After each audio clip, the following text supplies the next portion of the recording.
ବର୍ଷ ଆରମ୍ଭ ହେଲେ ତ ସମସ୍ତେ ଟ୍ରେଡିଂ ପାଇଁ କେତେ କ'ଣ ନୂଆ ସଂକଳ୍ପ ନିଅନ୍ତି।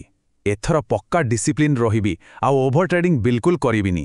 କିନ୍ତୁ ଦେଖୁ ଦେଖୁ 2-3 ମାସ ଭିତରେ ସେସବୁ ବଡ଼ ବଡ଼ କଥା କୁଆଡ଼େ ଉଭେଇଯାଏ ଆଉ ଆମେ ପୁଣି ସେହି ପୁରୁଣା ଭୁଲ ଦୋହରାଇବାକୁ ଲାଗୁ।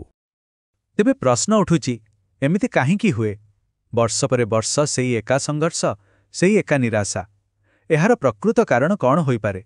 କ'ଣ ଏମିତି ଗୋଟିଏ ଜିନିଷ ଅଛି ଯାହା ଆମ ନଜରରୁ ବାଦ ପଡ଼ିଯାଉଛି?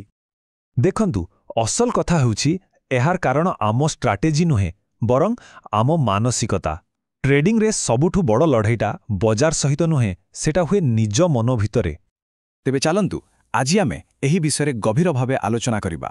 ଆମେ ଦେଖିବା ଲାଭର ପହିଳି କ'ଣ, ଟ୍ରେଡିଂରେ ଭାବନାତ୍ମକ ଟ୍ରିଗର କେମିତି କାମ କରେ, ଟ୍ରେଡରଙ୍କ ମନ କେମିତି ଏକ ଜାଲରେ ଫସିଯାଏ, ଆଉ ଶୃଙ୍ଖଳା ଓ ଅନୁତାପ ଭିତରେ ଥିବା ଫରକ କ'ଣ। ଏହା ସହିତ ପ୍ରତିଫଳନର ଶକ୍ତି ଆଉ ଶେଷରେ ଏକ ନୂଆ ଟ୍ରେଡିଂ ମାନସିକତା କେମିତି ଗଢ଼ି ହେବ ସେ ବିଷୟରେ ବି ଜାଣିବା। ପ୍ରଥମେ ଆସିବା ଲାଭର ପହିଳି ଉପରକୁ। ଗୋଟେ ମଜା କଥା କ'ଣ ଜାଣନ୍ତି? ଟ୍ରେଡିଂର ନିୟମଗୁଡ଼ିକ ପ୍ରାୟ ସମସ୍ତେ ଜାଣନ୍ତି। ଯେମିତିକି ଓଭର ଟ୍ରେଡ୍ କରନି, ରିଭେଞ୍ଜ ଟ୍ରେଡ୍ କରନି, ନିଜ ପ୍ଲାନ୍କୁ ମାନିଚଳ। କିନ୍ତୁ ଏସବୁ ଜାଣିବି ତାକୁ କାମରେ ଲଗେଇବା ବେଳକୁ ଅଧିକାଂଶ ଲୋକ ସଂଘର୍ଷ କରନ୍ତି। ଏଇଟା ହିଁ ତ ସବୁଠୁ ବଡ଼ ପହିଳି। ଆଉ ଜାଣିଲେ ଆଶ୍ଚର୍ଯ୍ୟ ହେବେ, ଲାଭବାନ ହେବା ପାଇଁ ଯେତେ କାମ କରିବାକୁ ପଡ଼େ ତାହାର 90% କେବଳ ମାନସିକ ସ୍ତରର କାମ। ଏଇଟା ଟେକ୍ନିକାଲ ସ୍କିଲ୍ ବା ଷ୍ଟ୍ରାଟେଜିର ଖେଳ ନୁହେଁ, ଏଇଟା ହେଉଛି ମନକୁ ନିୟନ୍ତ୍ରଣ କରିବାର ଖେଳ। ତେଣୁ ଆମେ ଆଗକୁ ଯେଉଁ ମାନସିକ ଦିଗ ବିଷୟରେ କଥା ହେବା, ଯଦି ସେଗୁଡ଼ିକୁ ଠିକ୍ କରାଯାଇପାରିଲା ତେବେ ବୁଝିଯାଆନ୍ତୁ ଯେ ଅଧା କାମ ସେଇଠି ସରିଗଲା। ତେବେ ଚାଲନ୍ତୁ ଆମର ପ୍ରଥମ ବିଷୟକୁ ଯିବା। ଏବେ ଆମେ 2ଟା ଏମିତି ମାନସିକ ଜାଲ ବିଷୟରେ କଥା ହେବା ଯାହା ଭଲ ଭଲ ଟ୍ରେଡିଂ ପ୍ଲାନ୍କୁ ବି ପାଣିରେ ମିଶାଇ ଦିଏ। ପ୍ରଥମ ଜାଲଟା ହେଲା ନିୟନ୍ତ୍ରଣର ଭ୍ରମ। ଏମିତି ଭାବନ୍ତୁ, ଲଗାତାର 2-3ଟା ଟ୍ରେଡ୍ ଲାଭରେ ଗଲା। ତାପରେ ମନ ଭିତରେ କେମିତି ଲାଗେ ଯେମିତି ଆରେ ମୁଁ ତ ବଜାରକୁ ପୁରା ବୁଝିଗଲି, ଏବେ ମାର୍କେଟ ମୋ ଇସାରାରେ ଚାଲିବ। ଏଇଟା ହିଁ ସେହି ଭ୍ରମ।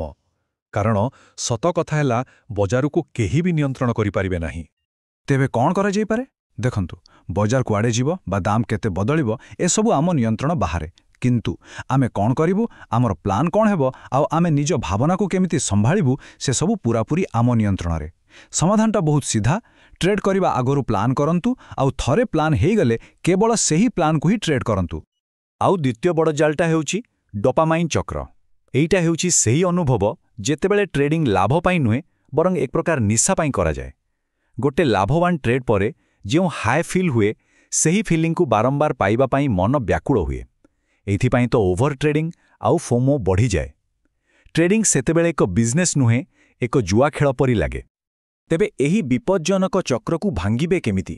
ପ୍ରଥମେ ଗୋଟେ ବଡ଼ ଲାଭ ବା କ୍ଷତି ହୁଏ, ତାପରେ ମନ ଭିତରେ ଭାବନାର ଝଡ଼ ଉଠେ, ଆଉ ଠିକ୍ ତାପରେ ପୁଣି ଟ୍ରେଡ୍ କରିବା ପାଇଁ ଏକ ଅଦମ୍ୟ ଇଚ୍ଛା ଜାଗେ। ଏହାର ସମାଧାନ ଗୋଟିଏ ମାତ୍ର ସମାଧାନ। ଯେତେବେଳେ ବି ଏମିତି ହେବ, କିଛି ସମୟ ପାଇଁ ଟ୍ରେଡିଂରୁ ବ୍ରେକ୍ ନିଅନ୍ତୁ, ସ୍କ୍ରିନ୍ ବନ୍ଦ କରିଦିଅନ୍ତୁ, ମନକୁ ଟିକେ ଥଣ୍ଡା ହେବାକୁ ଦିଅନ୍ତୁ। ଆମ ଲିଷ୍ଟରେ ତୃତୀୟ ମାନସିକ ଜାଲଟି ହେଉଛି ମନ କେବଳ ଶେଷ ଟ୍ରେଡ୍ ଉପରେ ଫୋକସ୍ କରିବା। ଏଇଟା ଏକ ଏମିତି ଜିନିଷ ଯାହା ଆମର ବାସ୍ତବତାକୁ ଦେଖିବାର ଦୃଷ୍ଟିକୁ ପୁରା ବଦଳେଇ ଦିଏ। ଏଇଟା କେମିତି କାମ କରେ ଜାଣନ୍ତି? ଯେତେବେଳେ ଗୋଟେ ଟ୍ରେଡ୍ ଲାଭରେ ଯାଏ, ମନରେ ଓଭର କନଫିଡେନ୍ସ ଆସିଯାଏ।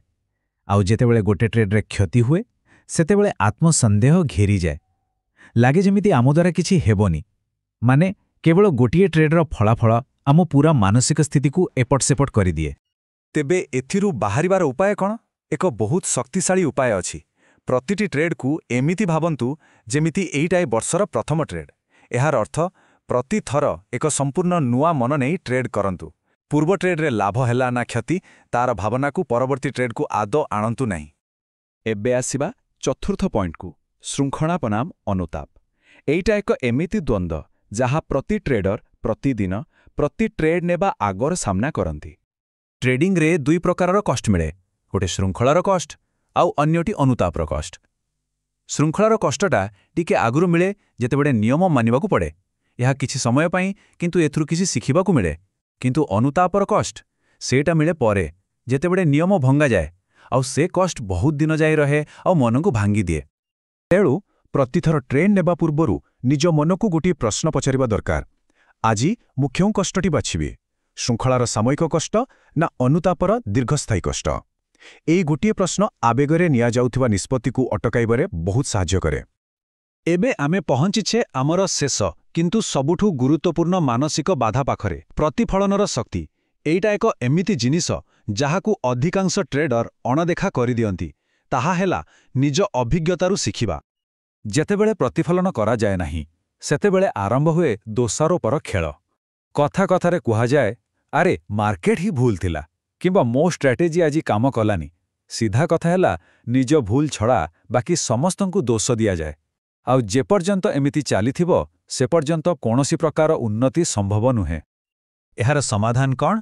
ତାହା ହେଉଛି ଟ୍ରେଡିଂ ଜର୍ନାଲ।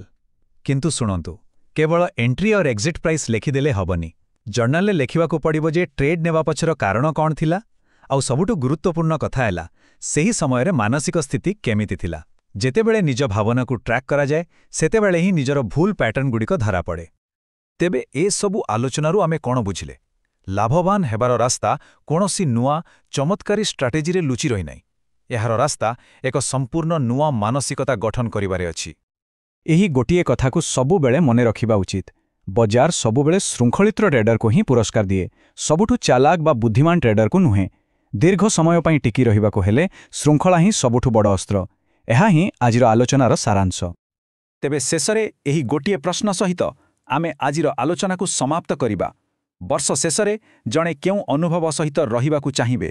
ନିୟମ ମାନି ଚାଲିଥିବାରୁ ମିଳୁଥିବା ଶୃଙ୍ଖଳାର ଗର୍ବ ନା ନିୟମ ଭାଙ୍ଗିବା ପରେ ମିଳୁଥିବା ଅନୁତାପର ଗ୍ଲାନି?